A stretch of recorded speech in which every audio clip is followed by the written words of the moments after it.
Então, vamos lá, gente. Vou apresentar. Então, boa noite. Estamos aqui em mais um encontro do Projeto Acolhimento. Hoje a gente vai contar com a Graciela Pignatari, doutora Graciela Pignatari, que é uma geneticista, sócio fundadora do Laboratório Tismo. Graci, eu vou deixar você se apresentar melhor. Ela vai falar sobre a genética de Angelman. A nossa palestra de hoje vai ficar gravada, vai para o YouTube. Então, Graça, vou passar a palavra para você e aí você já emenda na sua apresentação. Então, vamos lá. Boa noite, boa tarde para a Carol, né, que são 4h10. Eu sou Graciela Pignatari, eu sou bióloga molecular, tá? Eu estou na genética aí agora há pouco tempo, né? Então, eu me intitulo como bióloga molecular e celular. A minha área bastante de atuação é o autismo, então eu venho trabalhando bastante com a genética do autismo.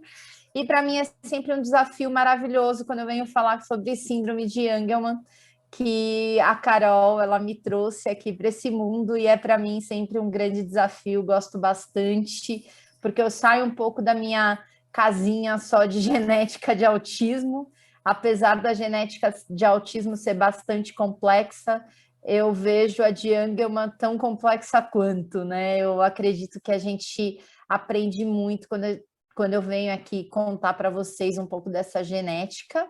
Eu comecei a estudar autismo num projeto bastante, deve ser conhecido para quem é do mundo do autismo, que é o projeto A Fada do Dente, tá? Então, o que eu quero trazer para vocês hoje, na minha abordagem, o que eu conversei com a Carol, é trazer um pouquinho do que é essa genética, como que a gente conhece, quais são as abordagens, quais são os exames, quais são as alterações mais comuns e os riscos, tá? Eu fiz poucos slides para que a gente possa ter aí um bate-papo, tá bom? Então, eu trouxe aí essas abordagens para a gente conversar. Então, eu vou conversar com vocês, eu gosto de trazer o começo, tá? Então, por que que é assim, por que que não é? Então, eu vou começar a minha apresentação e acredito que eu termino a minha apresentação e aí vocês, se quiserem, a gente pode começar com perguntas. Tudo bem, Carol? Acho que fica mais funcional assim, tá bom? Tá ótimo.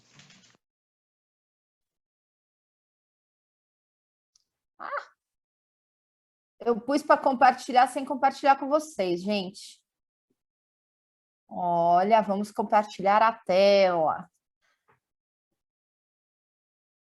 E do começo. Então, né, essa sou eu, aqui eu tinha um cabelo maior, já tosei, então tá menorzinho. E eu sou diretora executiva da Tismo, cofundadora da Tismo, que é uma startup de biotecnologia que trabalha com medicina personalizada no Brasil. Começou com autismo e trabalha também com as síndromes que a gente fala que cursam com características do autismo e engloba também a síndrome de Angelman, né? Eu pus esse slide aí só para a gente ter um começo, né? Acredito que eu não preciso nem falar isso daqui, que vocês estão bastante familiarizados, né, com essas características da síndrome de Angelman, né? Mas só para dizer, então, que a gente vai focar na questão genética e falar sobre a ausência ou mau funcionamento, né, do gene UBE3A, né? Então, o que a gente vai falar é dessa questão, né? Opa! Então, que a gente tem características mais comuns, né, dentro dessa síndrome, que cursa com a questão da deficiência intelectual, as características de movimento, né? E alguém tinha me perguntado se existe uma relação entre a síndrome com microcefalia. E existe sim, né? Acho que isso é uma coisa que a gente tem aí com questões de convulsão. Então, a gente tem essas características em geral. Eu não vou tocar muito nisso, porque eu acredito que vocês já vêm falando sobre isso, né, Carol? Eu só deixei isso para que a gente tivesse realmente um início. Então, a minha parte, que cabe conversar com vocês, nós vamos falar de genética, né? Então, quando eu falo de genética, a gente precisa entender o que são os genes, onde eles estão, como eles estão. Então, assim, nós somos um indivíduo formado por células, né? Então, aonde está o nosso DNA, né? Os nossos DNAs, eles estão aonde? Nas nossas células, no núcleo da nossa célula, né? E o DNA, ele está compactado na forma de cromossomos. Então, aqui no nosso núcleo, né, a gente tem os nossos cromossomos, né? E nós temos 23 pares de cromossomo. Quando a gente fala de DNA, a gente tem que lembrar que quando a gente abre a fita do DNA, a gente vai encontrar aquela sopa de letras, que é o A, o C, o G e o T. Essa sopinha de letras vai dar origem a quê? Aos nossos genes. Os nossos genes são sequências determinadas dessas letras, que vão produzir o quê? As proteínas. E as proteínas, tá certo? A gente ouviu lá que a síndrome de Angelman tem relação com um gene chamado B3A. Então, é aí, nesse gene, né, nessa sequência, então, que a gente vai ter alguma modificação, certo? Não exatamente dessa forma, mas vamos pensar na célula. Se a gente tem uma modificação, a gente vai ter um funcionamento não correto das nossas células. Então, quando a gente está falando de genética, o que a gente está pensando? Eu tenho as pessoas que têm um funcionamento correto, e na genética eu posso ter genes ou alterações que vão fazer com que minha célula não funcione corretamente, tá certo? Então, é a genética, e isso vai comprometer o quê? O funcionamento do meu organismo. Então, eu preciso entender como funciona isso. Então, só para vocês entenderem, né? Quando a gente fala de cromossomo, a gente tem aqui a carinha dos nossos cromossomos, né? Então, vocês podem ver, isso daqui é um estudo de cromossomos feito pelo cariótipo, então cada cromossomo tem uma carinha, tá vendo? Um é maior, outro é menor, e tem a ver com a posição do que a gente chama de centrômero. E a gente tem aqui os cromossomos sexuais, tá? Então, o que a gente tem e o que a gente precisa estudar, né? Quando a gente está falando de síndrome de Angelman? Um tipo específico de cromossomo, tá certo? A gente tem ali que estudar alterações num tipo específico de cromossomo. Por isso que eu estou falando dos cromossomos para vocês. Quando a gente fala de alteração genética, a gente também tem alterações genéticas diferentes. Lembra que eu falei para vocês que o gene era uma sequência determinada de letras? Se a gente pensar nos nossos genes como se eles fossem uma frase, da seguinte forma: se a gente pensar primeiro que o nosso genoma é um livro, os nossos cromossomos são o quê? Os capítulos do livro, tá certo? E os nossos genes seriam o quê? As frases que vão compor esses capítulos. Então, quando a gente está falando um gene e quando a gente está pensando em estudar, a gente está pensando o quê? Em ver o que são essas alterações de frases, na maioria das vezes. Existem alterações que são aquelas onde não vão causar nenhum problema. Vamos ler essas alterações aqui. Essa frase, primeiro o gene A, é o gene que a gente está estudando. A forma correta dele ser escrito é: essa frase é a informação que um gene carrega e produz. Se eu mudar e colocar o frase com Z, eu vou fazer uma alteração relevante? Não. Dá para entender essa frase ainda? Dá. Se eu trocar o informação com cedilha e colocar informação 1, Dá para eu entender ainda essa frase? Dá. E se eu substituir o carrega e produz por leve e realiza, eu mudei o sentido da frase? Não. Então, eu digo que essas alterações são alterações que não levam a nenhum comprometimento do funcionamento das minhas células. São alterações que fazem o quê? Com que eu e a Carol sejamos diferentes, mas o nosso funcionamento celular está ok. Então, quando eu tenho esse tipo de alteração, eu tenho uma variação da população, tá? Agora, quando eu começo a tirar algum pedaço da frase ou mudar alguma coisa na frase, o que vai acontecer? Eu vou ter o mesmo conteúdo da frase? Não. Vamos imaginar numa frase assim. Se eu falar para vocês hoje eu fiz um concerto com S, e mudar esse hoje eu fiz um concerto com S, para hoje eu fiz um concerto com C, eu vou estar dizendo a mesma coisa? Não. Se eu não estou dizendo a mesma coisa, se eu pensar nisso no funcionamento de uma célula, eu posso estar fazendo essa célula funcionar completamente diferente? Sim. Tá? Então, quando eu faço esse tipo de alteração, eu posso ter uma doença. Quando eu duplico uma palavra, eu posso ter uma condição de saúde. E quando eu tiro pedaços de uma frase, o que vai acontecer na maioria das vezes? É o que eu chamo de deleções. Eu vou ter uma síndrome genética, tá? Fazendo esse paralelo com o livro, que nem eu expliquei para vocês. De que forma eu posso analisar isso? Quando a gente pensa em DNA, a gente tem o DNA no nosso organismo aí de duas formas. Ou o DNA está compactado na forma de cromossomo, ou o DNA, ele está o quê? Aberto na forma de fita de DNA.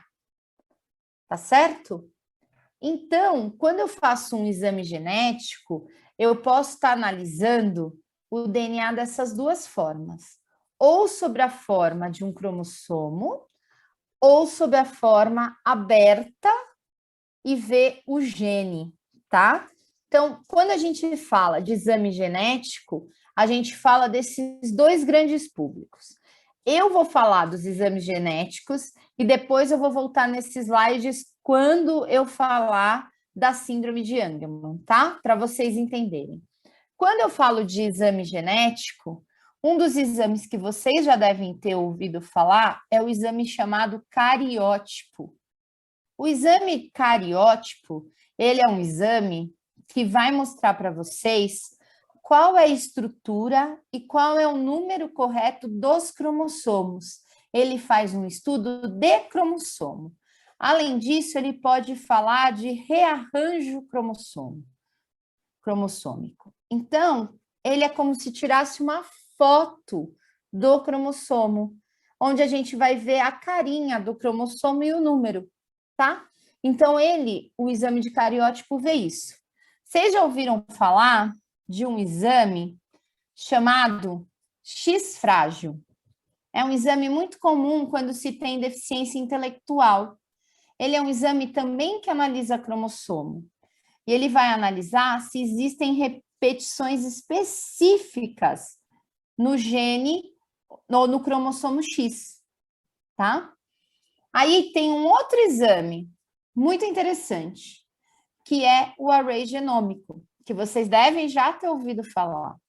Esse exame também analisa o cromossomo e ele vai mostrar se existem deleções, se falta pedacinhos. Ó, isso daqui é um cromossomo, tá vendo? Se vocês olharem aqui para baixo, à esquerda tá faltando um pedacinho do DNA. Então, isso daqui é deleção, perda. E se vocês olharem à direita, há uma duplicação. Então, o exame de array vai fazer o quê? Vai mostrar se existem microdeleções ou microduplicações, tá certo? Existem outros exames que também mostram deleções ou duplicações.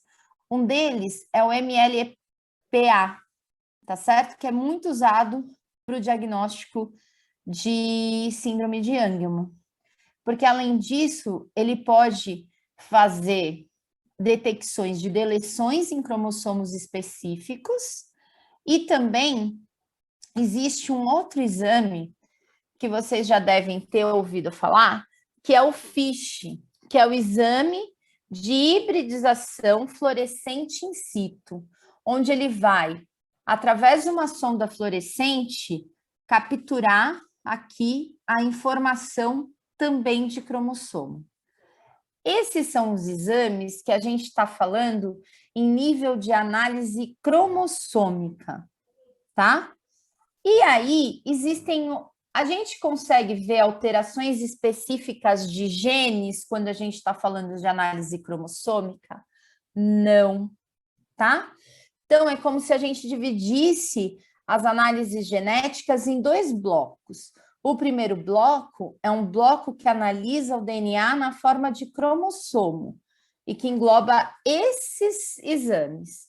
E o segundo bloco, ele vai englobar o DNA aberto, onde a gente vai ver a fita do DNA, tá certo?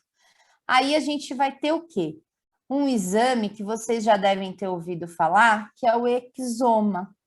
Quando a gente fala do DNA aberto, a fita do DNA, ela é composta por duas porções.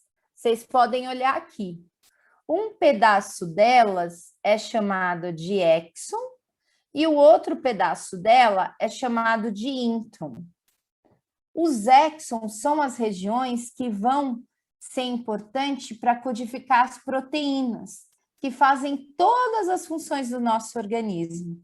Só que é tão interessante que apenas 1% de todo o nosso genoma, de todo o nosso DNA, é feito de exons. O restante é dessa outra região chamada intron ou região intergênica. Aí vocês conhecem um exame chamado exoma. O exame do exoma é um exame que vai fazer o quê? Vai sequenciar os exons. E os exons são importantes porque se você quiser sequenciar o gene UBE3A, você vai fazer o quê? Você pode fazer um exame de exoma e você vai sequenciar essas regiões, os exons. 85% das doenças genéticas que a gente conhece têm alterações nessas regiões, tá? Então, sabendo disso, a gente tem o exame de exoma. A gente tem um outro exame que chama genoma, que vai sequenciar os 3 bilhões de pares de base. Todos essas regiões, que são exons e introns. E existe um outro tipo de exame que é chamado de painel. O painel é quando você procura por genes específicos. Então, se você quer procurar genes específicos, como o B3A, ou genes específicos para epilepsia, ou para outras condições que você já conhece, você pode fazer um painel, ok?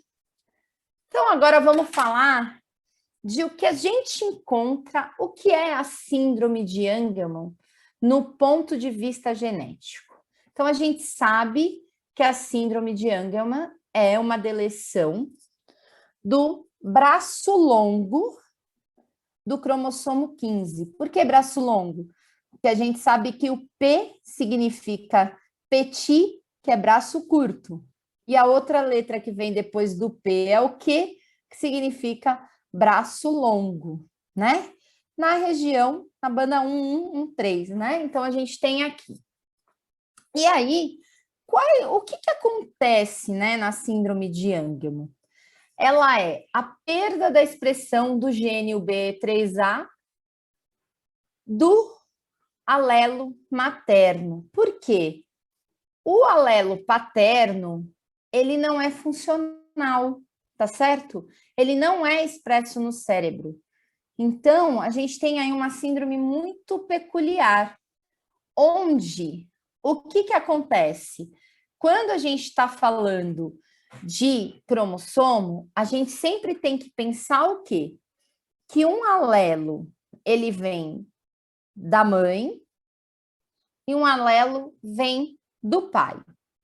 O que acontece na síndrome de Angelman? O alelo que é do pai, ele está silenciado, ele não funciona. Então, a gente tem que pensar, e isso é muito comum em muitas condições de um gene funcionar. Um gene pode ser funcionado, ele perde a função em um dos alelos, e nesse caso, ele não está funcionando no materno. Então, assim, ele está inativo na cópia que é do pai, e ele tem que ser expresso para ser funcional na cópia que é da mãe. A primeira e a mais comum das causas que a gente encontra é a deleção. Então, em 67% a 75% dos casos, a gente tem uma deleção dessa região, que tem aproximadamente um pedaço de 4 mega, tá certo? Então, essa é o que acontece mais comumente na síndrome de Angelman.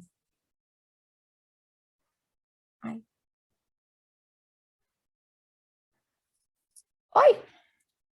Eu tô brigando com o computador, gente.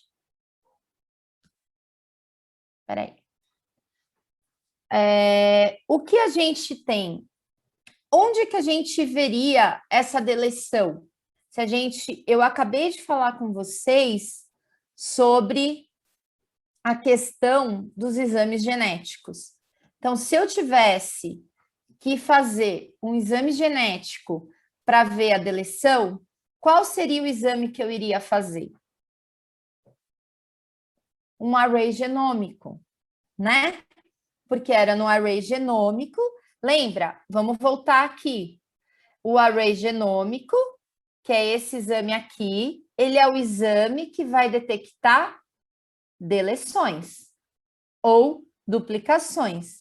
Mas existem exames específicos, como eu sempre troco, MLPA, que é um exame que pode ser feito exclusivamente no cromossomo 15, e ele vai detectar essas perdas também.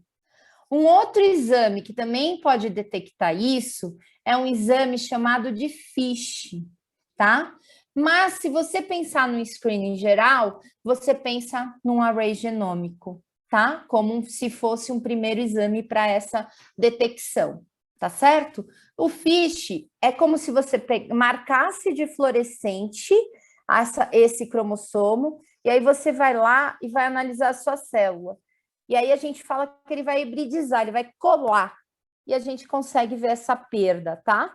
Mas hoje, um exame de array genômico é um exame bem preciso para isso. Um outro tipo de alteração genética que a gente pode encontrar é mutação no gene UBE3A. E o que é isso, né? A gente pode ter essa deleção de 4 mega, que pega tanto o gene UBE3A, mas como outros genes, pega todo esse pedaço. Como a gente pode ter uma mutação específica que leva à perda de função desse gene, uma mutação só nesse gene, que é esse caso aqui, que ocorre em 5 a 10%, 5 a 11% dos casos. O que significa isso? Eu consigo ver no array genômico? Não. Para eu saber como que tem essa deleção, ou eu parto para fazer um painel, eu tenho que estudar o quê? O gene dentro. Lembra? Eu tenho que abrir a fita do DNA. Eu não posso ver o cromossomo.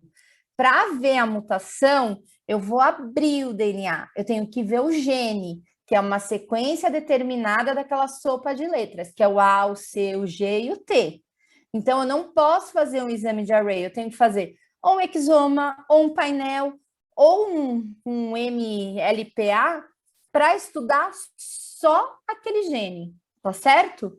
Então, esse é o outro tipo de mutação que a gente pode encontrar. Um outro caso que acontece na síndrome de Angelman, que é bastante interessante, o que eu falei para vocês? Que o funcionamento normal desse gene, ele é dado apenas pelo alelo da mãe, tá certo? Então, para esse gene funcionar ok, o que acontece? O alelo da mãe tem que estar ok, tá certo? Não pode estar deletado, não pode ter mutação no gene P3A, o B3A. Aí, mas pode acontecer um tipo de coisa que é chamado de dissomia uniparental. O que significa isso? Na biologia, a gente não tem coisas exatas, né? Podem acontecer coisas bem diferentes. Então, o que acontece? Nesse caso, ao invés de ter recebido um alelo da mãe e um alelo do pai, ele recebe 2 alelos do pai. Então, o que vai acontecer? Se receber 2 alelos do pai, a gente vai ter a expressão desse gene, já que a gente tem esse gene, ele não é funcional, ele é silenciado no alelo do pai? Não. Então, o que acontece? A gente vai ter só o gene do pai. Ok? E isso tem uma frequência aí de 3 a 7%. A dissomia uniparental, ela pode ser encontrada também num exame de array, tá? Então, quando você faz um exame de array, você pode tanto observar se existe deleção, como também se existe dissomia uniparental. E aí, existe um outro caso. Existe o que a gente chama de defeito no imprint, que é essa região onde tem a funcionalidade do gene. Então, o que acontece? Você tem o alelo da mãe, mas ele está defeituoso. Existe um padrão de metilação, que é normal, mas nesse caso está com defeito. E aí, o que vai acontecer? A gente vai ter o quê? A não expressão desse gene, tá certo? Ele também não vai funcionar. Então, existem 4 causas mais comuns. Essa é a menos comum, né? A questão do imprint defeituoso. Tá certo? E aí, quando a gente tem um imprint defeituoso, o que vai acontecer? A gente vai ter que fazer um exame específico para isso. Aí é feito um exame para detectar metilação, tá? Em alguns casos, quando você tem um MLPA específico para Angelman, eles já colocam esse ensaio de metilação, tá? Então, essas 4 condições diferentes que a gente tem na genética. Só que aí existe 1% dos casos que pode ter rearranjo cromossômico. E o rearranjo cromossômico a gente vê em cariótipo, tá? Que é essa condição. Onde a gente tem um pedacinho de um lugar é colocado em outro lugar. É muito incomum, mas existe. E existe também dentro da questão que não é genética, que 10% dos casos de síndrome de Angelman ainda não são identificados por mecanismos genéticos. Aí o que acontece? A gente tem sempre que lembrar que, apesar dos exames genéticos eles trazerem para nós muitas ferramentas de diagnóstico, o diagnóstico dessas condições, eles ainda são predominantemente clínicos, né? As ferramentas diagnósticas aí, o diagnóstico molecular, ele ajuda bastante. Como a gente falou, né, quando fala de deleção, a gente está envolvendo o gene, o BE3A, mas também outros genes, né? Quando a gente fala da condição de deleção, né? Mas o que é o funcional é o BE3A. E, Carol, você quer parar para a gente conversar um pouco? Não, acho que a gente pode seguir até o final e no final a gente abre para as perguntas. Tá. E o que tem, que a gente colocou, que existe uma relação entre fenótipo, genótipo e severidade, colocando a dissomia uniparental como sendo menor a severidade e a questão da deleção como sendo a mais, onde a gente vê uma maior severidade, e que existem outras síndromes que geralmente elas são consideradas com características muito semelhantes e que às vezes confundem, né, o diagnóstico. Então, acredito que daí ter um diagnóstico molecular ajuda demais a gente não ter essa sobreposição de diagnóstico.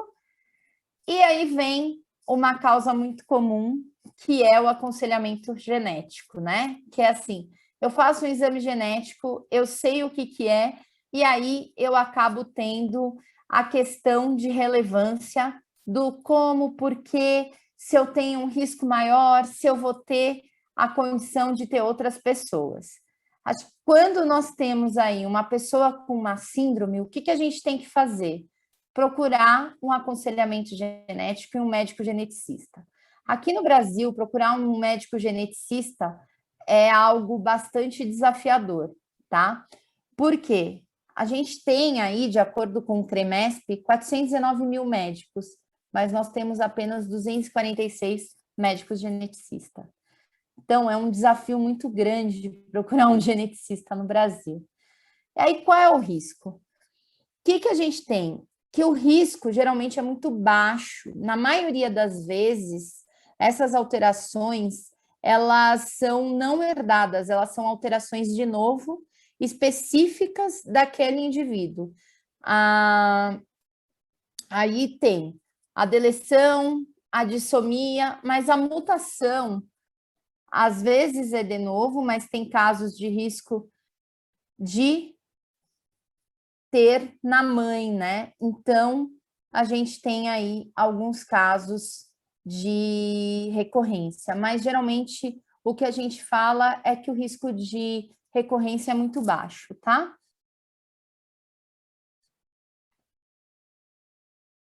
Era isso que eu tinha para falar, eu quero mesmo conversar e saber as dúvidas, Carol. Acho que isso é o que a gente vai trabalhar mais, né? Vamos lá, então, gente. Vamos organizar agora aquelas perguntas. Quem tiver perguntas, a gente enviou as perguntas para a Graciela da semana passada. Então, ela já está preparada aí para o que a gente vai estar perguntando. Eu mesmo fiquei com algumas perguntas. Uma das minhas perguntas você respondeu, que era o que eram os exons. Até hoje eu não sabia o que eram os exons, agora eu entendi. Os exons são onde estão os genes mesmo, né? Então, são as regiões que a gente chama de codificadoras, né? Antigamente, a gente via as regiões, os introns, como sendo regiões de lixo, e hoje a gente sabe que eles são regiões regulatórias. Então, os exons são as regiões que vão dar origem às proteínas, às enzimas, e praticamente tudo que faz o funcionamento das células está nos exons. Então, nosso DNA, tudo que a gente tem de muito importante, de relevante, está nos exons. Então, quando você faz um exame de exoma, né, que é um exame muito interessante, o que você está fazendo? Você está estudando 22 mil genes. E esses 22 mil genes não são só genes ligados, que nem o gene do B3A, você está estudando genes ligados a outras condições de saúde. Então, quando você tem alterações nesses genes, que nem quando a gente faz um exame de exoma, o que você faz? Você está estudando o gene que você está de interesse. Então, vamos supor, se alguém vai para tismo e a gente tem aí um pedido de uma suspeita de síndrome de Angelman. O que a gente vai fazer? O primeiro gene que a gente vai estudar e de ponta cabeça é o B3A, e todos os genes que estão naquele caminho de perda, né? Então, a gente vai estudar tudo aquilo, mas a gente, de acordo com a Academia Americana de Genética Médica e Genômica, o que a gente vai fazer? Vai estudar os genes que pode te trazer uma doença. Porque existe uma lista de genes que a gente tem que classificar e ver se você não tem alteração. Porque aí é como se a gente estivesse fazendo um trabalho de prevenção, que nem BRCA1 e 2, que é o gene de câncer de mama, que vocês já estão super conhecidos. Quando você faz um exoma, você é obrigado a estudar esses genes, porque são genes de risco, então você tem que estudar. E eles estão aonde? Em exons, tá? Então, Entendi. Quando você faz, que nem, ó, para síndrome de Angelman, tem muita questão de convulsão, epilepsia. Então, se você for estudar no exoma, é uma questão que já está proeminente nesses indivíduos. O que você vai fazer? Você vai atrás de genes que estão relacionados à epilepsia também, para ver se tem alguma coisa que possa estudar. Então, quando você faz um exoma, você amplia essa visão de diagnóstico, né? Então, se a cobertura é boa, você consegue ver genes relacionados a outras comorbidades. Então, Entendi. assim, é isso que acaba sendo bastante interessante. Eu quis trazer um pupurri aí e deixar para a gente discutir. Não, legal. Achei super interessante. Eu não sabia ainda o que é, porque assim, a Liora tem uma mutação no exon 16. Eu achava que sim, exon. O que é exon, né? Não fazia a menor ideia do que é. Né? Agora eu entendi que tem exons e introns, e que isso que é. Eu não sabia se estava relacionado assim, se o exon era o braço longo. Agora eu entendi o que é o braço longo e o que é o exon. Que não é a mesma coisa. Ó, a gente, quando está pensando no DNA, né? A gente tem o braço curto, que é aquela partezinha, né? De cima, e o braço longo é aquele que vem para baixo, né? Para baixo. Aqueles pedacinhos, tudo tem gene, entendeu? E aí o gene, quando a gente vai estudar, que ele vai dar origem à proteína, ele faz um negócio que chama splicing. E aí ele tira os introns, só fica com os exons, produz um RNA mensageiro que vai produzir a proteína. Então, essa é a parte importante. Aí você tem X1, X2, X3, aí você vai, dependendo da proteína, né, do gene, você vai ter um número determinado de exons. Entendi. Gente, alguém tem alguma pergunta? Eu sei que tem muita pergunta da semana passada. Alguém quer abrir microfone, fazer pergunta, levantar a mãozinha? Vai, Kleber. Eu tenho uma. Boa noite, obrigado pela apresentação. Quando se fala em 4 mega, significa que são 4 milhões de letras, que no caso de uma deleção, é isso mesmo? 4 milhões de pares de base. Ah, de pares de base. Tá. Eu queria também acrescentar uma informação, minha esposa não está aqui agora, que ela acabou de chegar do trabalho, mas ela é uma dessas médicas geneticistas que faz parte do grupo aqui. A gente somos pais de um Angelman. Uma das 246 do Brasil, né, Kleber? Mas é super verdade isso, né? Eu fiquei chocada com essa informação. É muito pouco geneticista no Brasil. Eu tirei isso do site da Sociedade Brasileira de Genética Médica, tá? Eu não tirei de qualquer lugar, eu tirei do site da Sociedade Brasileira de Genética Médica. Geneticistas são mais raros no Brasil do que pessoas com Angelman. Ela brinca que está todo mundo no mesmo grupo de WhatsApp. Inclusive, os brasileiros que moram fora do Brasil também são médicos geneticistas. Muito louco isso. Realmente é muito difícil ter acesso a um geneticista, né? E a gente vê muitas vezes o neurologista fazendo esse papel de geneticista, né? Pedindo exames genéticos, até porque imagino que é por causa dessa falta de gente formada na área. Gente, quem mais tem pergunta?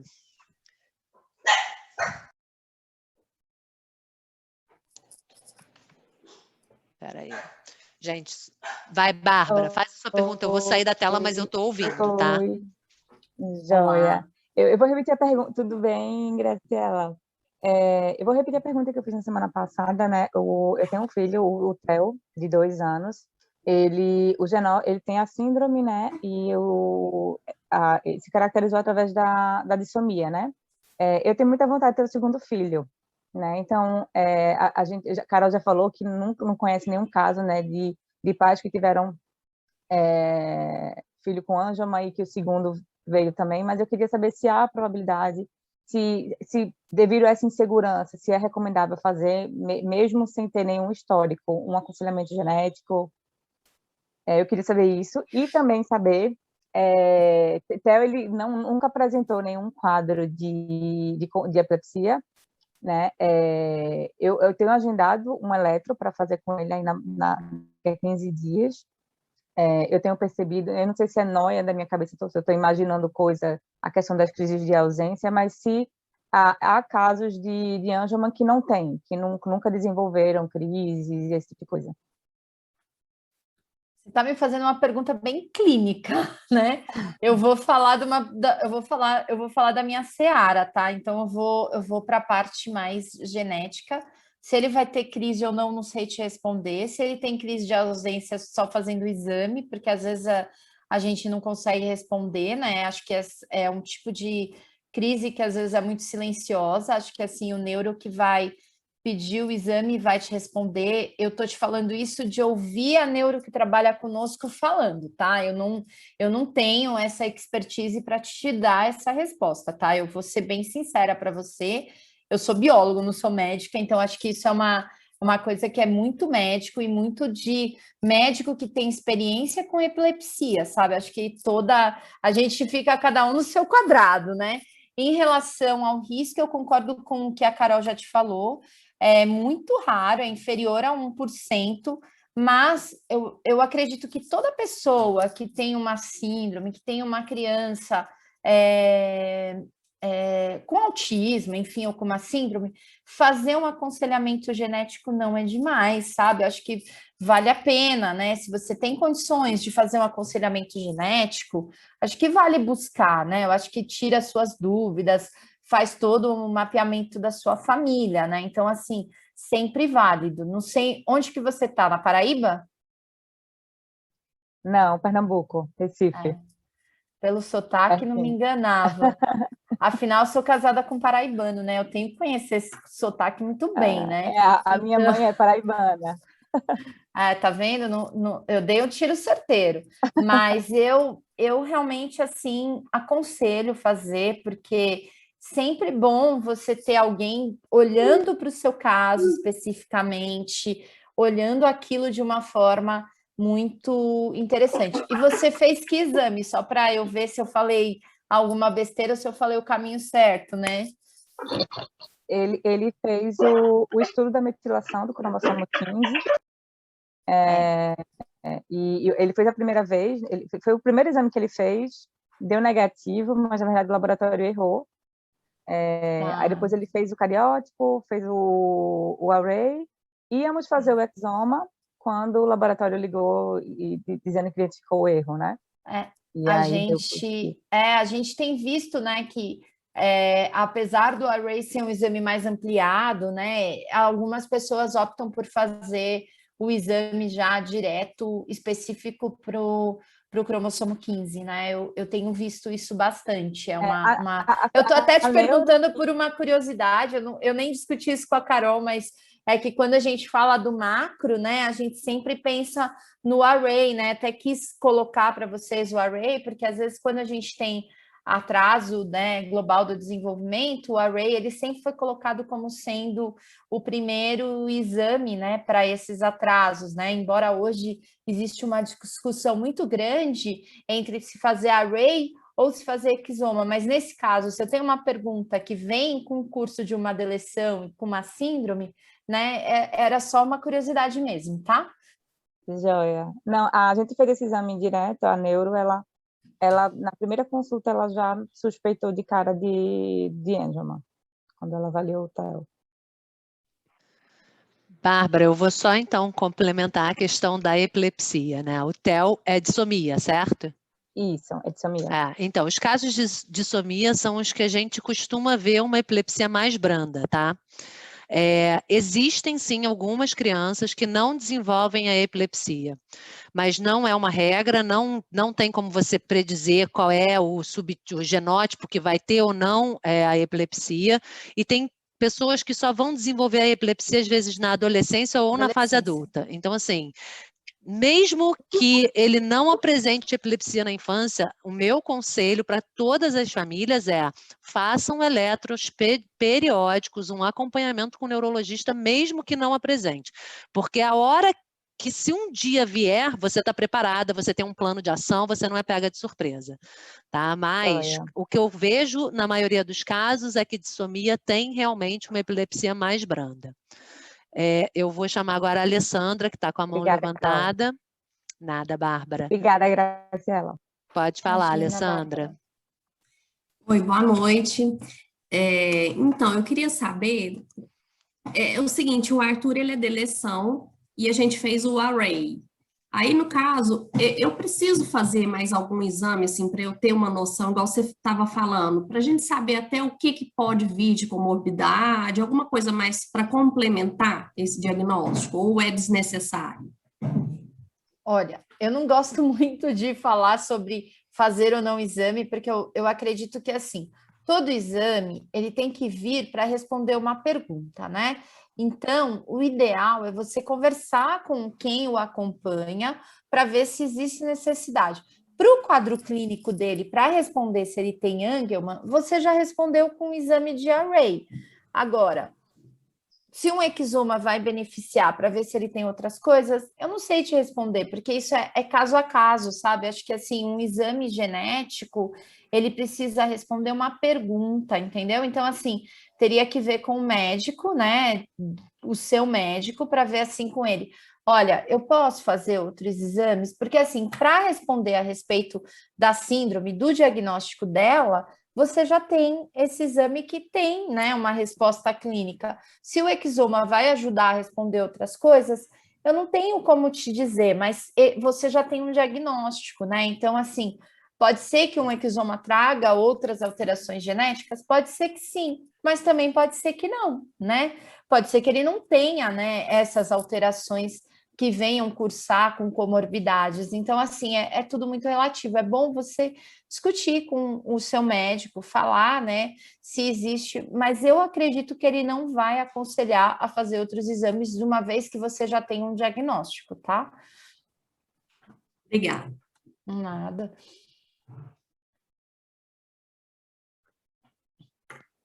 Jéssica, abre o seu microfone agora, pode fazer a sua pergunta. É bem geral a pergunta e eu já cheguei um pouquinho tarde, já estava falando sobre quais os tipos. Existe alguma causa, algum motivo que pode causar a síndrome de Angelman? Ou não? Ou não se sabe?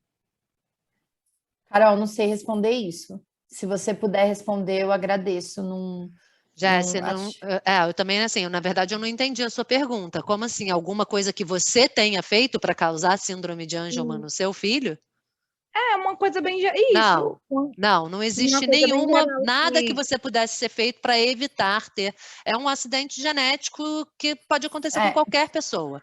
Não tem relação com a idade da mãe ou do pai, né? Como a gente vê em síndrome de Down, que quanto mais velha a mãe for, maior é a probabilidade de você ter um filho com síndrome de Down. Em Angelman, isso não tem relação nenhuma. A gente tem mães super novas que têm filhos com Angelman e mães mais idosas, enfim, assim, não tem relação com raça, cor, com gênero, nada. Não tem nada que possa predizer a probabilidade de uma pessoa ter um filho com síndrome de Angelman. Tá, como no autismo, né? Que a gente sabe que a idade paterna é importante, a idade materna, ácido valproico, infecção durante a gestação. A gente sabe que existem alguns fatores ambientais que podem influenciar. Fatores de risco, né? Quando a gente fala que são fatores de risco, são fatores associados, né? Eu realmente desconheço, eu nunca li nada sobre isso. Então, assim, eu passei para você, porque às vezes você está mais nessa, mas eu não conheço. Assim, quando a gente fala em DNA, né, a gente tem um sistema nas nossas células que é muito curioso. A gente tem um sistema de reparo de DNA muito legal. Até quando a gente fala aqui, saiu um trabalho sobre alterações genéticas nos espermatozoides dos homens, que leva até para algumas condições neuropsiquiátricas e para o autismo, que fala que com o passar dos anos, como os homens produzem os seus espermatozoides a cada necessidade, o que acontece? Eles perdem esse mecanismo de reparo e eles vão acumulando alterações genéticas, e que essas alterações podem ser passadas aí, e no caso para o autismo, para a esquizofrenia, tá? Então, assim, por causa de perda aí do controle do reparo do DNA, que é muito, muito bom, sabe? Então, assim, a gente tem aí, e às vezes o que acontece, né, de mecanismo de reparo. Mas Angelman, assim, eu desconheço qualquer informação que diga que tem alguma coisa que se possa fazer para evitar, né? Assim, né? Tem gente que assim, fenda palatal, as pessoas dizem que ácido fólico ajuda a prevenir, mas assim, Angelman não tem absolutamente nada. Assim, é realmente o que eu digo que é uma loteria, né? Qualquer um pode ter um filho com síndrome de Angelman, não tem nada que possa predizer aí se você vai ter ou não. Eu sempre fico em dúvida se é Angelman ou se é Angelman. Obrigada, já me corrigiu. Então, a gente... Aqui fora todo mundo fala Angelman, né? Então eu acostumei com Angelman. Tem costume de dizer que brasileiro fala, cearense brasileiro, brasileiro fala Angelman. Não, nos Estados Unidos também fala, Jéssica. Não, é engraçado porque assim, a classe médica no Brasil costuma falar Angelman. A neurologista que fez a palestra para a gente, a doutora Letícia Sampaio, que é até do HC de São Paulo, ela também fala Angelman, mas nos Estados Unidos, assim, todas as conferências, palestras, é sempre Angelman. Vanessa, pode abrir seu microfone e fazer sua pergunta. Oi, Carol, aqui é o José. Olá. Meu Deus, Vanessa! Tá disfarçado, né? Eu tô disfarçado aqui hoje. Boa noite para vocês, tá? A dúvida que eu tenho, até acho que a Vanessa até conversou um pouquinho com a Carol, a gente recebeu agora essa semana o resultado do PCR do Henrique para detectar síndrome de Angelman, né? E o resultado foi que não foi detectada nenhuma presença de variantes, né, patogênicas no gene, o BE3A, associadas à síndrome de Angelman. E foi detectada uma variante de significado incerto, né? E aí até nessa sequência do codificando do mesmo gene, né? Do BE3A. E aí, enfim, no exame ele conta, né? Ele consta, né? De que não o tipo da variação da variante, né? Que existe. Uma VUS. Não sei, não sei se é isso mesmo. Que comenta que não existe nenhuma ele dá como significado incerto porque esse tipo de variante não está escrita em nenhum dos bancos de dados populacionais dos genômicos, né? E aí a nossa dúvida é a seguinte: existe algum tipo de exame que a gente ainda pode fazer para tentar identificar alguma coisa ou não? Ou esse exame já deu um resultado incerto e aí é isso mesmo? Deixa eu entender, né? Eu preciso só entender uma coisa. Fez um PCR, porque geralmente a gente consegue ver VUS de variante genética para quando a gente faz exoma, né? Você estava analisando só o gene de UB3A. O que é uma VUS? Uma variante genética. O que é uma variante genética? Lembra que eu botei aquele negócio para vocês de benigna, que era variação populacional? Eu vou falar rapidinho, vou explicar para vocês rapidinho. Variação populacional significa alterações benignas, que são alterações que acontecem no nosso DNA, mas não vão provocar nenhuma doença. É o que faz eu e a Carol sermos diferentes. Aí você tem alterações patogênicas, que são alterações que levam a doenças. E no meio disso, a gente tem chamadas VUS. O que são VUS? São alterações que estão no meio do caminho. Elas não são consideradas nem benignas nem patogênicas. Por quê? Na maioria das vezes, VUS significa Variant Unknown Significance. é variante de significado desconhecido ou incerto. O que significa? Quando a gente faz um exame genético, a gente vai olhar aquela alteração genética junto com os bancos populacionais, tanto de pessoas saudáveis, né, normais, neurotípicas, como banco de doenças. O que aconteceu nesse caso, no seu caso? Essa alteração genética, ela tá o quê? Ela não tem bancos, então ela é uma alteração que a gente chama de rara. Aí, dependendo do que é, o que a gente faz, né? Eu estou falando assim no geral, quando a gente tem uma alteração de VUS. A gente pode pesquisar nos pais para ver se é uma alteração genética herdada, tá certo? Porque em alguns casos, quando a gente tem uma alteração genética, né, que é dos pais, e às vezes é mais comum assim, eu não sei no gene UBE3A, né, porque é um gene tão importante, mas o que significa isso? Que essa alteração dele não é a alteração mais comum que a gente vê nesses casos de UBE3A. Então, pode ser uma alteração que vocês tenham, pode ser uma alteração que ainda não é conhecida, só que o que vai acontecer? O que eu faria? Eu primeiro ia pesquisar nos pais, se é alguma coisa familiar, né? Então, será que o pai tem a mesma coisa? Porque aí tem uma outra interpretação, né? Então, assim, não sei mas geralmente a gente vê isso mais em exoma, né? Eu acredito que você fez um MLPA, foi isso? O nome do exame que está aqui, ele está exame síndrome de Angelman e Prader-Willi por PCR, técnica sequenciamento. Aí eu não sei se é da genômica? Boa pergunta, não sei dizer. Não, é porque cada um tem uma plataforma, mas eu acho que é por MLPA mesmo, PCR mesmo. Você sabe, Carol? Eu estou acompanhando um pouquinho o caso deles. Então, até eu entrei em contato com você, você me disse que você não podia opinar, né? Eu vou explicar um pouquinho. Mas é que agora, né, fiquei num beco sem saída, né? Não, mas assim, eles não estão querendo de você, não é nem um diagnóstico, é mais uma luz, assim, até eles têm já consulta marcada com geneticista, né? Eu já conversei bastante com a Vanessa. É exatamente isso, né? Só para explicar o que acontece, então, o que acontece muito em Angelman, Grácia, que, assim, é o caso dessa minha amiga, a minha melhor amiga, que ela tem 3 filhos com Angelman, com uma mutação, que é uma mutação missense, então eles têm só uma troca de nucleotídeo. Lê por cima, né? Lê por cima o cromossomo, não o é gene uma lê perda por de cima. função. A Liora tem uma mutação que, na verdade, são 2 bases duplicadas. Ela tem, em vez de AA, ela tem AA, e aí o dela faz um stop codon, não lê o resto do... Não lê. Quando faz stop codon, não lê, faz um X lá, e aí ela tem uma perda...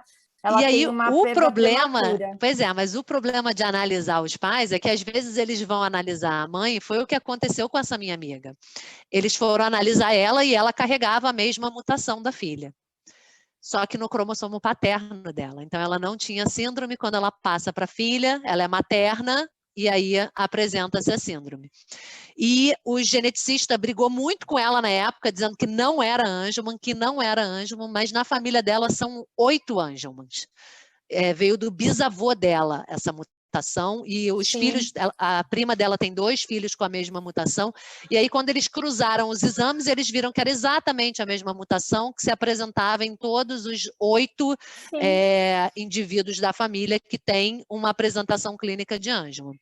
O filho da Vanessa e do Gisele... Mas essa dela é uma alteração patogênica. Tá certo, clássica? Mas eles, na época, não era patogênica, era uma alteração que ainda não estava no banco de dados, porque ainda não tinha detectado em ninguém da família, mas quando ela insistiu que os filhos da prima também tinham encontrado um tipo de mutação, e aí cruzaram com os filhos da prima, viram que era a mesma mutação, eles viram que, na verdade, os 8 da família tinham síndrome de Angelman e veio do bisavô dela, né?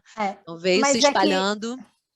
Mas é que assim, quando você tem uma variante que não é conhecida, o primeiro screening que você pensa em fazer é o familiar. São os pais, não tem como, porque é assim, é uma mutação nova que você precisa pegar agora e falar para... Porque, assim, quando você não acha nos pais, o que esse laboratório tem que fazer? Tem que ir lá, reportar para os bancos genômicos que fez o quê? Que essa alteração foi encontrada numa criança, no indivíduo, certo? Que tem características de síndrome de Angelman, né? Vou mudar, que agora eu quero ser chique, de síndrome de Angelman. E aí, o que vai acontecer? Eles vão escrever que isso já foi encontrado num caso só, que não teve, vamos supor, nos pais, ou então que teve, mas que ela é provavelmente patogênica. Você não pode classificar ainda como patogênica, mas você começa, quando você tem uma VUS, você não tem como, você precisa fazer um estudo familiar, né? Eu acredito que é o que a geneticista vai acabar falando, né? Porque o que a gente faz no geral. O quadro clínico dele é compatível com síndrome de Angelman, né? Então, assim, eu acho que ele vai chegar no lugar dessa minha amiga, né? Eles vão fazer o exame, talvez... Eu espero que não, né? Que não encontrem na Vanessa, para ela não poder ter outros filhos sem se preocupar com uma porcentagem de 50%, mas se encontrarem, ainda existe essa chance de, então, estar no cromossomo paterno dela e ela está passando, então, como mãe, e ele apresentar a síndrome. Tem que abrir o screening, né? Tem que ver o que é. Mas a primeira pergunta, quando você faz, assim, que é uma VUS... eu não imaginei que a gente ia discutir isso, mas assim, quando a gente fala de VUS, é pensar, tem no pai e a mãe? É uma mutação familiar? Não é? Então, assim, Outra coisa que eu falei para eles que é legal ver, eles têm um eletro que tem um padrão alterado no eletroencefalograma. E Angelman tem um padrão alterado que é bem específico da síndrome. Bem característico da síndrome. Então eu falei, é legal de repente consultar um neurologista que entenda de síndrome de Angelman, que vá reconhecer esse padrão alterado como síndrome de Angelman, e isso pode ser mais um dado que ajude então a classificar essa mutação específica como patogênica, né? Porque fechando esse quadro clínico... Porque, no fim, o que caracteriza, no final, assim, o que eu tenho aprendido muito é que acaba o diagnóstico molecular, ele vem como complementar, né? A clínica ainda acaba sendo soberana, né? Se você tem todas as características e ainda tem um EEG que é muito característico, isso acaba sendo bem importante, mas é só para explicar o que é uma VUS mesmo, né? Entendi. Mas foi o que eu falei para eles, né? Fala, José, fica à vontade. Claríssimo. Fala, Vanessa. Do meu lado aqui, foi o que eu falei para eles, assim, eu mandei também, a gente está fechando uma parceria com o Instituto Fernandes Figueira para fazer a metilação de forma gratuita pela associação, e aí eu mandei para a doutora Letícia Guida do Fernandes Figueira, ela se disponibilizou a dar e ela falou a mesma coisa que você, ela falou assim, olha, tem que ver o quadro clínico, tem que ver se os pais carregam, de repente se está no pai, aí você sabe que, né, já confirma que não é, porque não pode ter sido herdado do pai, uma alteração no cromossomo do pai não causaria Angelman. Ela falou a mesma coisa que você. Que bom, fico feliz. Foi até quando você falou que você não podia responder, eu falei, não, tá tranquilo que a gente já pegou uma informação aí de outra pessoa, de outra não, é que assim, geneticista. Não posso pegar exame. É tão ruim, porque uma vez eu peguei um exame de um outro laboratório e aí foram falar que eu tinha visto o exame do outro laboratório, o outro laboratório veio em cima de mim, entendeu? Então, assim, é muito complicado, porque existe concorrência, e às vezes você quer só explicar, né? Você não quer nem fazer nada, né? Você só se põe no lugar de empatia, né? Então, assim, eu não posso receber exame de ninguém que não seja do meu laboratório. Falar, eu geralmente não falo, mas expliquei uma VUS aí. Mas é isso que a gente faz no geral. Tem uma VUS, vai ver se tem nos pais, né? Que é a primeira pergunta. Em tudo, né? Assim, no autismo, até quando a gente recebe uma alteração genética, aí achou lá, fala assim, puxa, porque aí tem uma questão de penetrância, que aqui não tem tanto, né? Pelo que eu li, a gente não tem tanta essa relação dessa gene, porque geralmente quando você tem tanto a deleção como a mutação, ela já é tão relevante, né, que já causa síndrome. Então, seja ela na questão de missense, seja stop codon, eu vejo que ela já está pelo que eu li, assim, no sentido geral, a gente vê que todos os casos, apesar da gente ver que a deleção é maior e a gente viu que tem a relação do genótipo de severidade, todos os casos, na verdade, eles são importantes e já trazem a síndrome de Angelman, né? Então, assim, pelo que eu estudei, né, e que eu venho olhando, o que a gente sabe é que todos eles, então a questão da micência, a questão da perda de função, é claro que a perda de função, no meu ponto de vista, quando a gente está pensando no funcionamento de uma célula, o que, né, se você tem uma proteína truncada e uma proteína que você teve uma troca, pode ser que ela tenha uma expressão diminuída, né, mas ela pode estar ali fazendo seu papel. O nosso organismo, ele tem muito sistema de compensação. Então, às vezes, quando você tem uma proteína truncada, você perde a expressão. Quando você tem uma micência, você pode ter uma expressão diferenciada, diminuída, não, né? foi até o que eu falei para a Vanessa no telefone, assim, as crianças jovens que eu conheço, que têm, vamos dizer assim, né, a severidade mais branda mesmo, são crianças com mosaico, né, então tem algumas células aí produzindo BA3A, ou as crianças que têm um missense, mas que lê por cima e cria alguma proteína que é bem parecida com BA3A. Então, Sim. As crianças que eu conheço que falam, né, que conseguem se comunicar pela fala com Angelman, são as que têm uma mutação missense, porque lê por cima e conseguem produzir aí alguma coisa então, que é muito parecida com BA3A. O que é a troca, né? Quando a gente está produzindo, a célula está fazendo essa leitura, você pode produzir um mesmo aminoácido ou produzir um aminoácido que essa diferença, porque a gente tem aminoácidos em classes que são neutros ou positivos ou negativos. Então, às vezes você faz essa troca e essa troca não é tão impactante na conformação da proteína, porque como uma proteína responde, não é linear. A proteína vai fazer uma resposta que é de conformação. Então, um receptor, ele faz uma resposta de conformação. Então, às vezes, quando muda faz essa missense, ela trocou uma proteína que é neutra por uma outra neutra. Então, o que acontece? Ela não muda essa função dentro dela. Então, ela pode estar expressando alguma coisa que é muito próximo. Então, isso é uma coisa bem comum. Eu estudei muito essa coisa de mudar, fazer mutação. No meu doutorado, eu fazia a mutação de um receptor que vocês estão ouvindo muito, que é o receptor AT1 de angiotensina 2. Por causa do vírus, ele ficou muito na moda. E a gente alterava, assim, pontualmente, e fazia uma coisa com uma carga neutra e uma outra com negativa. Quando você alterava por neutra, às vezes não via diferença. Quando você punha negativo, que era grande, tinha uma carga, você via diferença. Então, é muito interessante esses mecanismos da célula. Bom, vamos lá, que eu gosto de falar, viu, gente? Vamos lá, Clau, pode abrir seu microfonezinho e fazer sua pergunta.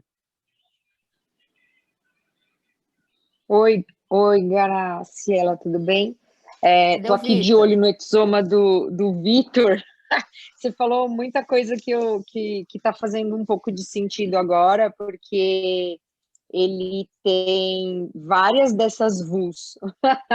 E as do cromossomo 15 são VUs também. Tem mais duas no cromossomo 1, uma no cromossomo X, e a única variante provavelmente patogênica está no cromossomo 3, que é a única indicação de retestar, né, de fazer alguma outra busca. Mas você deu uma luz, pelo menos, porque eu acho que a gente nunca chegou a fazer nenhum teste na gente, né, em mim, nem no Christian. Ele tem só um diagnóstico clínico mesmo e de padrão de EG dele.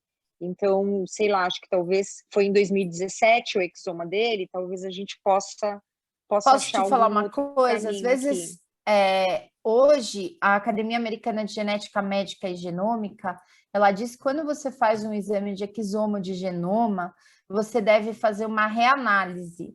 Se vocês entrarem no site da TISMO, a gente fez uma publicação falando um pouco do que é uma reanálise. Porque, assim, muitos genes e muitos bancos, eles vão sendo alimentados à luz da ciência, né? Então, às vezes, quando você faz um exame de exoma ou de genoma, vocês podem ter acesso aos dados brutos. E aí você pode fazer reanálise, tá? Reanálise, o que que é? A nossa composição genética, ela não vai mudar. O que vai mudar é a interpretação, é a forma com que a gente vai analisar esses genes, tá?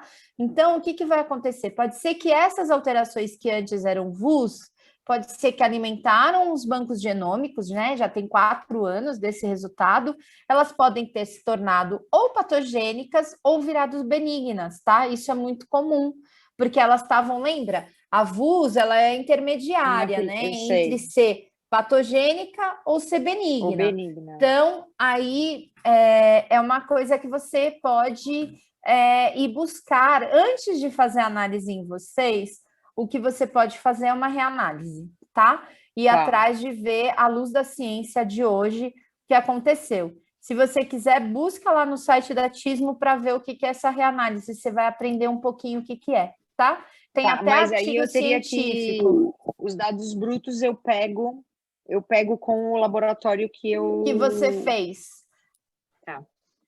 Tá? Tá certo. Tá bom, obrigada. Você pode ver se o laboratório que você fez faz essa reanálise também.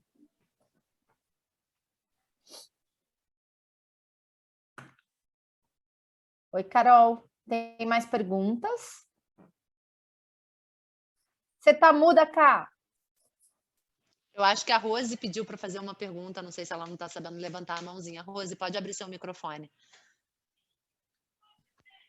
Bom, boa noite. Não, é que eu não consegui levantar a mão aqui. Nesse aqui, no Zoom, não sei onde levanta a mão.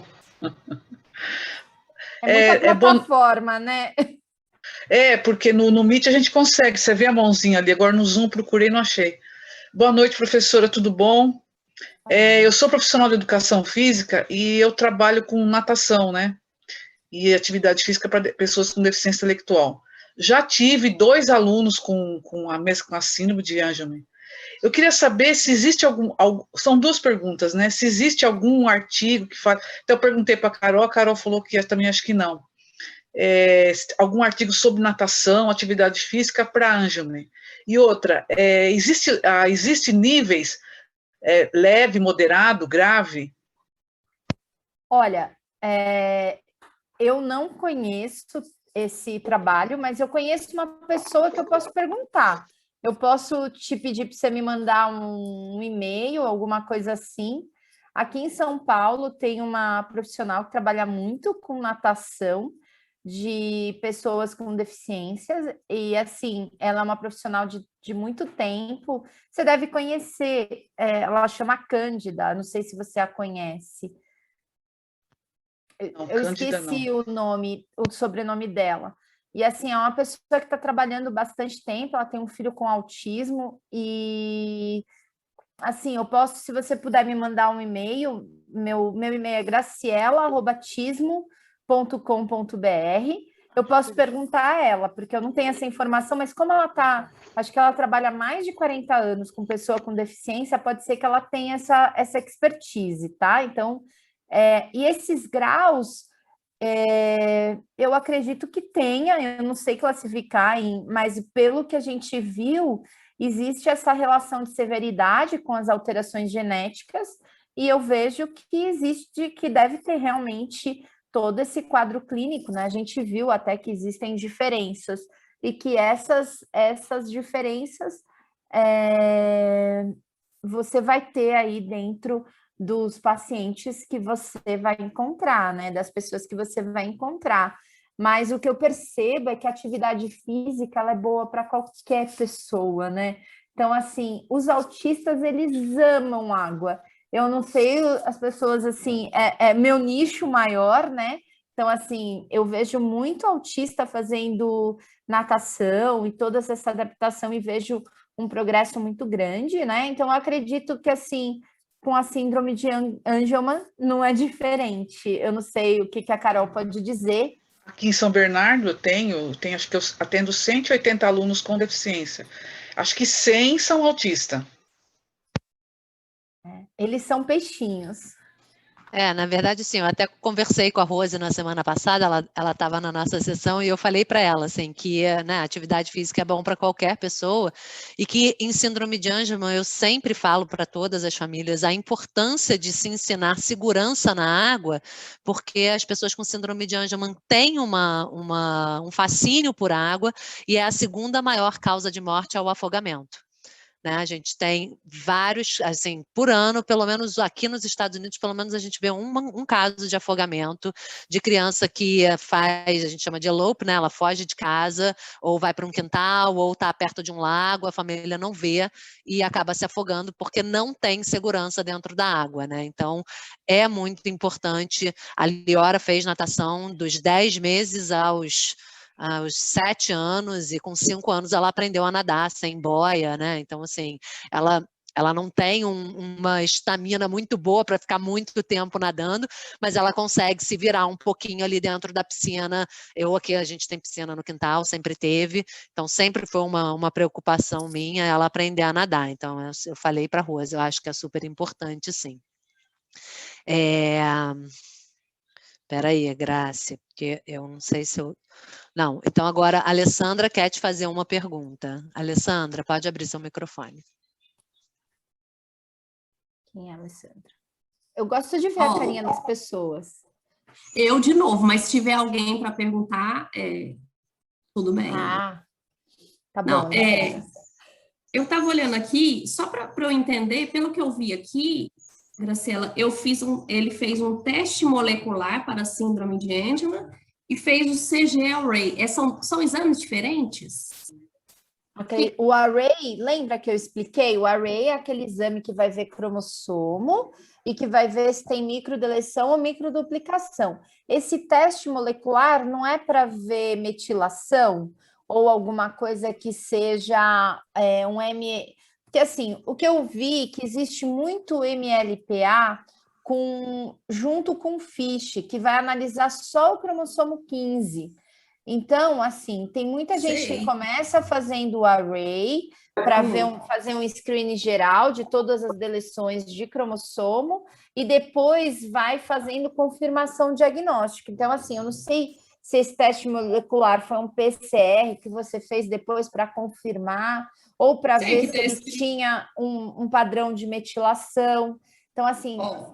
Falando só teste molecular, eu não entendo, sabe? Se você vê a metodologia, então, assim, talvez eu possa... Está escrito assim, o resultado do primeiro teste, entre parênteses, metilação, mostrou um segmento do exon e com um padrão de metilação apenas paterno. Aí depois pôs assim, o resultado do segundo teste, microsatélites, revelou presença de um único alelo, não sei o quê, não sei o quê. É uma metilação mesmo, Alessandra. Eu acredito que foi padrão de quando fala de padrão de metilação é porque foi feita uma metilação do cromossomo. E seria outro exame. Lembra que quando a gente que existem 4 tipos diferentes, né, de padrões de alteração? Um é a deleção, o outro é a mutação, o outro é a dissomia uniparental, então quando ele não tem alelo da mãe, só tem do pai, e o outro é o imprint com defeito, que é o gene da mãe que vem com uma metilação diferente, que você vai estudar a metilação. Então, quando a gente fala, a gente está falando de 4 possibilidades. Então, geralmente, o que vai começar? Vai primeiro com a deleção, não teve, mas tem característica, pode ver depois a mutação. E aí vai. Então, assim, todo exame, ele vai ter uma pergunta. E aí tem exames que já são o quê? Específicos para Angelman, que vai atrás só do cromossomo 15 e que pode já combinar a questão da metilação com a questão da alteração da deleção, tudo junto, tá certo? Então, pode ser que esse teste molecular está combinando tudo isso, tanto a deleção como a metilação. Não é isso, Carol? Exatamente. É isso que me parece. Guilherme, você quer fazer a sua pergunta que você enviou na semana passada. Pode abrir seu microfone. Bom, primeiro, boa noite. Graziela, queria agradecer o interesse de vocês estudar a questão do Angelman e também do autismo. Eu acho que é muito importante. Eu descobri a semana passada que você tem uma colega que trabalha com você, a Carol Marqueto. E a nossa pergunta é assim, a gente tem uma filha mais velha que não tem Angelman, tá? E a Bruninha nasceu 4 anos depois com Angelman. A nossa preocupação é se a Elô, que é a mais velha, poderia ter uma filha ou um filho com Angelman. Então, a questão é, fazemos um exame, não fazemos? Primeiro, eu acho que tudo isso, sempre eu vou falar para vocês fazerem um aconselhamento genético, tá? Por quê? Eu acho sempre importante a gente ter um estudo da família, tá? Então, assim, como é essa família, de onde veio, eu não sei como foi esse diagnóstico, né, da sua filha, que tipo de alteração. A gente sabe que o risco é pequeno, né? Então, assim, eu vejo tão pequeno esse risco, mas eu faria um aconselhamento genético. É uma coisa que eu acho que assim não é demais para ninguém, mas se a gente já sabe que se é deleção, se é dissomia uniparental, esses riscos são tão baixos, né, que acho que a chance de você ter, geralmente, essas síndromes é muito pequena. Geralmente é uma coisa muito pontual, que ocorre de forma, aí, como a Carol falou, que a gente não sabe ainda a causa, que ocorre de uma forma que a gente não sabe explicar. Então, assim, eu acho que que nem é diferente. O caso da família, que ela diz que tem 3 casos, é uma condição de uma mutação que está vindo aí, mas eu não sei qual é o tipo da alteração. Então, quando é uma mutação que já vem, isso daí já teria, né, é um caso só, então é isso que o aconselhamento genético pode fazer com vocês. Eu não sei, Carol, essa é a minha visão que eu tenho sobre Angelman, eu não sei que tipo de alteração que tem a sua filha, né? Guilherme. A Bruna tem uma deleção, né, Guilherme? Então. O que eu vejo aqui nos Estados Unidos, o protocolo é deleção e dissomia, não se faz nem aconselhamento genético. É claro que a família retorna no geneticista, muitas vezes acompanha com o geneticista, né? Mas o aconselhamento genético da família mesmo é feito nos casos de mutação e defeito do centro de imprinting, que é onde a gente vê a hereditariedade, né? Eu falo que, assim, eu conheço, sem brincadeira, milhares de crianças com Angelman, crianças, jovens, adultos, idosos, conheço, né, tem até um senhor de 70 anos com Angelman na Austrália, e eu só conheço 2 casos de deleção hereditário, que passou da mãe para os filhos, tá? E são 2 casos raríssimos, raríssimos. Uma é uma mãe que ela provavelmente deletou na célula dela depois que o cérebro já estava formado, enquanto ela ainda era um embrião.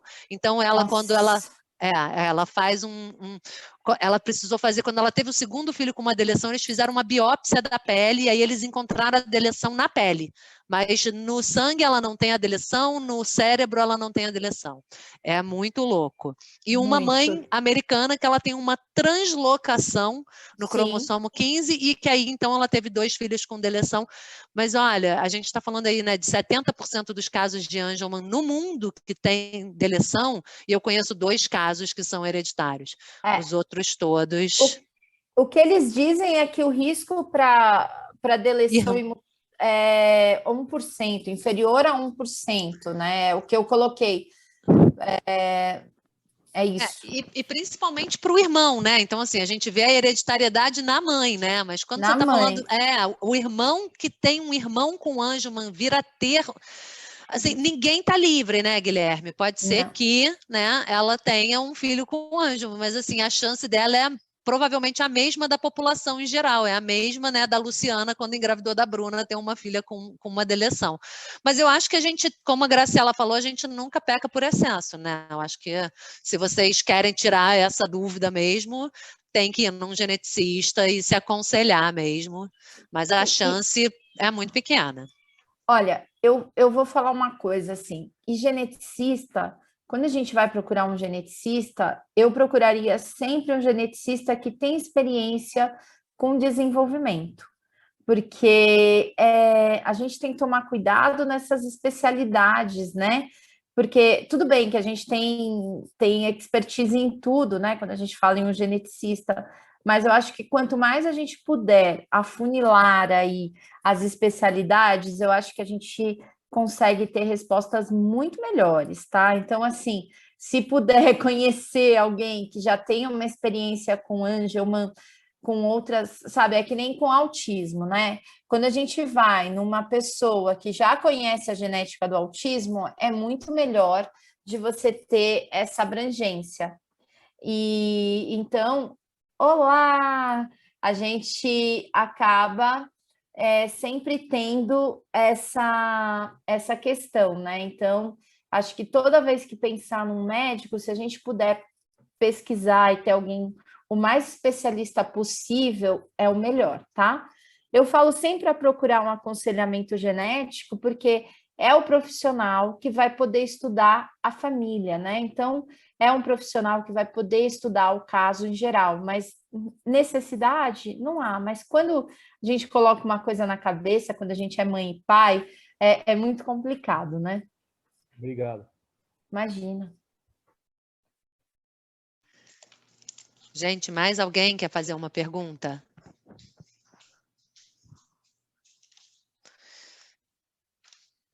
Deixa eu ver se tem alguma das perguntas da semana passada que eu acho que tenha ficado sem... tem, mas eu não sei, eu acho que você não vai saber responder, Grace, mas eu vou perguntar, eu até te mandei essa.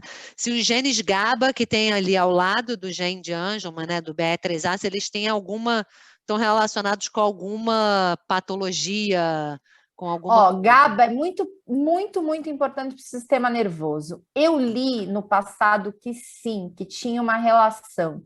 Então, assim, eu não ficaria surpresa que eles são importantes, que eles estão aí trabalhando tudo junto. GABA é muito importante. Então, assim, com certeza, ter uma deleção envolvendo GABA, a gente tem aí uma resposta diferenciada, tá? Eu já li alguma coisa, eu posso ir em busca de mais coisas. E aí, o que a pessoa falou também, eu tinha anotado uma das suas perguntas, né? Eu lembro já de ter lido essa relação com GABA de importância. Então, assim, eu vejo como o GABA tão importante para o sistema nervoso central, eu não vejo que não tenha importância. Se a gente está falando numa condição que envolve epilepsia, né? E o GABA está aí, muito presente em condições de epilepsia. Então, assim, com certeza ele está participando aí de alguma forma, tá? Então, assim, eu não tenho isso num estudo, mas eu tenho isso dentro da minha condição, eu acredito que sim. Aí tinha uma pergunta de break. Meu Deus. Sim, dos breakpoints. Deixa eu achar ela aqui. Então, o que são os breakpoints, né? São ponto de quebra, são regiões, deleções em regiões recorrentes. Então, são pontos de quebras no cromossomo, tá? É isso. Ok. A Fundação de Angelman, que, né, fomenta pesquisa científica, que agora eu vi um comunicado de que eles vão agora estudar os genes que circundam o BE3A, né, que estão ao redor do BE3A, e que também estão incluídos nessas deleções ali entre os breakpoints Sim. de Angelman. Exatamente para ver, assim, se, dependendo do breakpoint, aonde está a deleção, né, o que você pode predizer do fenótipo, né, assim, se tem algum prognóstico para um breakpoint ou outro. Então, assim, a gente deve aí nos próximos anos ter mais informações sobre esses genes que estão ao lado do BE3A. Mas eu acredito que faz total sentido estudar, porque assim, e assim, GABA tem muita relação, eu acredito que a gente tem aí... Ai, meu Deus, só um minuto. Tranquilo. Meu filho tá me ligando. Ai, meu Deus. Então, assim, o que eu vejo que sim, porque assim, a gente tem situações, né? E a gente tem, eu não sei, eu tenho um mapa que eu uso no autismo, que é assim: quando a gente está falando de célula, né, a gente está falando de toda uma interação, né, de um monte de coisa que está se comunicando ali, né, para fazer uma resposta que vai levar a uma atividade, né?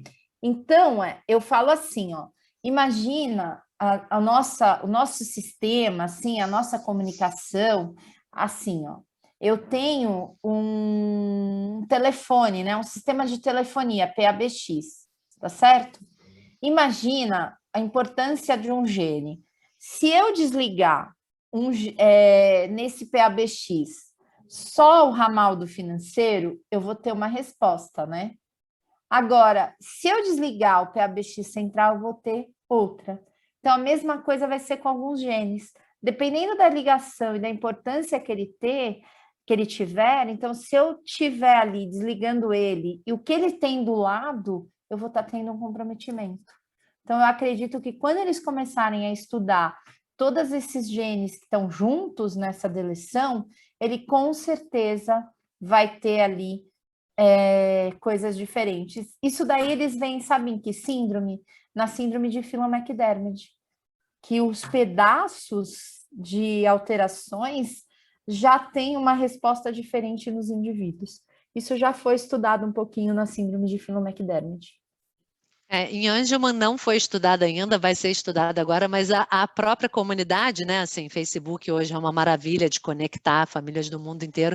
Então, assim, as pessoas já, até com os exames que dão mais informações, né, então, entre quais breakpoints que está a sua deleção, o tamanho da deleção, os genes deletados, elas começam a encontrar, então, similaridades. Então, eu não sei direito, né, mas eu já ouvi dizer que entre um breakpoint tal e tal, a gente tem, então, um fenótipo aí com uma parte motora mais impactada, e entre o breakpoint tal e tal, a gente vai ter aí um fenótipo que pegue esses outros genes, vai ter, então, um fenótipo com uma epilepsia mais severa, né, e aí isso vai... Você vai ter uma deleção de 4 mega vai ser uma coisa, uma deleção de 2 mega vai ser outra, e assim vai. Eu acredito nisso também. Pois porque você vai envolver regiões e ter comprometimentos. Isso. E assim, você falou da severidade entre os genótipos, mas a gente vê uma severidade ainda maior relacionada à epilepsia, né? Então, assim, a gente dentro de mutação, que supostamente é um genótipo menos afetado, eu conheço gêmeos que têm uma epilepsia de dificílimo controle, eles com 1 ano e meio tinham 180 crises convulsivas generalizadas por dia, e eles não andam, assim, têm sérios problemas de saúde, enquanto que a gente tem aí crianças com deleção que correm, falam algumas palavras, enfim. Então, também tem esses outros fatores que influenciam no desenvolvimento da criança, né? Mas se você for pensar, né, uma crise epiléptica com certeza afeta algo bastante. Eu não gosto nunca de falar de graus de severidade, sabia? Porque eu acho isso tão complexo. Eu não gosto de falar nem no autismo, acho que nem nada. Por isso que eu passo correndo no slide, entendeu? Porque eu acho que inferir o grau de severidade para uma pessoa é complexo, porque às vezes a gente está inferindo até outras coisas, né? Que envolve uma família. Então, às vezes, falar de severidade é muito complexo, né? Eu acho que envolve tanta coisa, né? É muito, muito complexo. A gente fala porque está na literatura, mas a gente sabe que não é só o que está na literatura, envolve muitas outras coisas, né? Envolve a pessoa, né? Então, isso é muito complexo. Não, e é também o que você falou, né, Graça? A gente não é só o cromossomo 15, né? A gente tem aí outros 45 cromossomos, né? Inclusive o 15 paterno, que fazem uma... Eu falo que, assim, os 3 filhos da minha amiga, que os 3 têm a mesma mutação e eles são completamente diferentes. Claro. Né? A gente tem uma menina que não fala absolutamente nada, o menino do meio dela fala várias coisas, e o mais novo tem um motor super desenvolvido que cansou já de pular a cerca e fugir para a rua. E os outros não conseguem. Então, assim, são 3 crianças com exatamente a mesma mutação e com uma apresentação da síndrome completamente diferente de um do outro, né? Com certeza. Isso tudo é muito relativo, né? Eu vejo a relação genótipo-fenótipo, ela é muito complexa, né? Muito. Acho que tem a questão ambiental, tem outras coisas que a gente não sabe, que a gente está aí só começando e aprendendo, né? Então, É bem complexo. Bom, pessoal, não sei se tem mais perguntas. Senão a gente vai encerrar, que já vai dar 10 horas da noite aí agora. Eu acertei a hora, falei a hora do Brasil. A gente No fica final aqui eu acerto. a gente fica aqui conversando, o papo tá bom, Perde a espero que hora. vocês tenham aproveitado. Eu quis trazer mesmo as coisas que eram importantes, né? No sentido, não sei nem se era isso, Carol, que você queria de Foi mim. perfeito. Eu vou só te fazer uma pergunta, porque eu vi que a Vanessa Cordeiro está aqui, e eu vou te fazer então uma pergunta. A Vanessa, ela tem... Não, é uma pergunta simples, é até uma curiosidade minha. Ela fez a sua filha, não é, Vanessa? É uma menina? Menina ou menino? Menina. Ela fez um exoma, não foi? É uma menina. Uma menina, ela fez um exoma que deu negativo, normal, nada no cromossomo 15. E aí ela fez num laboratório determinado, não importa qual. Ela fez, e aí ela fez um array depois num outro laboratório e aí voltou uma deleção no cromossomo 15. O exoma não pegaria uma deleção? Não. Não pegaria? Não. Mas a Bebela, filha do Rodrigo aqui, ela tem uma deleção que foi apresentada no exoma, não foi, Rodrigo? Existem limitações técnicas, depende do laboratório. O laboratório, que nem a Tismo, ela ainda não tem um programa para fazer correlação com deleção. Então, existe um sistema de enriquecimento de biblioteca, que é um sistema de metodologia. Então, se ela fez um exoma num lugar que não tem esse enriquecimento e que não vai para a bioinformata com esse enriquecimento, ela não vai pegar, tá? Então, assim, não são todos os laboratórios que vai conseguir ver CNV, que é essa deleção ou duplicação, no exoma.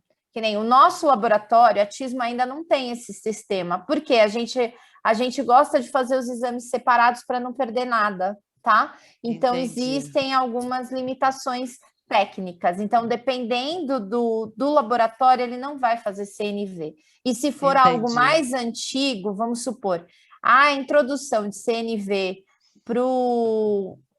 para dentro do exoma, acho que ela tem no máximo 1 ano. Se isso aconteceu há um pouco tempo mais para trás, o que vai acontecer? Ela não vai pegar, tá? Então, assim, são limitações de laboratórios. Então, dependendo do laboratório, não vai conseguir fazer. Porque o exoma, teoricamente, ele vai ver só o quê? Genes. Ele não é para ver deleção nem duplicação.